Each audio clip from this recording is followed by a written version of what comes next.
Atopic dermatitis, eczema അഥവാ കരപ്പൻ വളരെ common ആയിട്ടുള്ള ഒരു സ്കിൻ അലർജി കണ്ടീഷനാണ്. ഞാൻ doctor Vineeth, director allergy asthma foundation. എക്സിമയുടെ മാനേജ്മെൻറ്റിൽ വളരെ ഇമ്പോർട്ടൻ്റ് ആയിട്ടുള്ള കുറച്ച് കാര്യങ്ങളുണ്ട്. അതിനെപ്പറ്റിയാണ് നമ്മൾ സംസാരിക്കുന്നത്.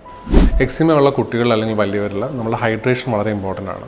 കുളിക്കുന്നതിന് മുമ്പ് വെളിച്ചെണ്ണ ലിബറലായിട്ട് അപ്ലൈ ചെയ്യുക. കുളിക്കുന്ന വെള്ളത്തിൽ ഒരു ക്യാപ്പ് എണ്ണ ഉപയോഗിക്കാൻ ശ്രദ്ധിക്കുക. സോപ്പിൻ്റെ ഉപയോഗം കുറയ്ക്കുക. ഉപയോഗിച്ചതിന് ശേഷം ലിബറലായിട്ട് മോയ്സ്ചറൈസർ അപ്ലൈ ചെയ്യുക. മോയ്സ്ചറൈസർ അപ്ലൈ ചെയ്യുമ്പോൾ വാട്ടർ കണ്ടൻറ്റ് കുറവുള്ള മോയ്സ്ചറൈസർ യൂസ് ചെയ്യുക. സെറാമൈഡുള്ള മോയ്സ്ചറൈസർ യൂസ് ചെയ്യാൻ ശ്രദ്ധിക്കുക. ദിവസവും 2 നേരം വെച്ച് മോയ്സ്ചറൈസർ യൂസ് ചെയ്ത് കഴിഞ്ഞാൽ സ്കിന്നിൻ്റെ ഒരു എക്സ്ട്രാ ബാരിയർ ഉണ്ടാകുന്നതാണ്.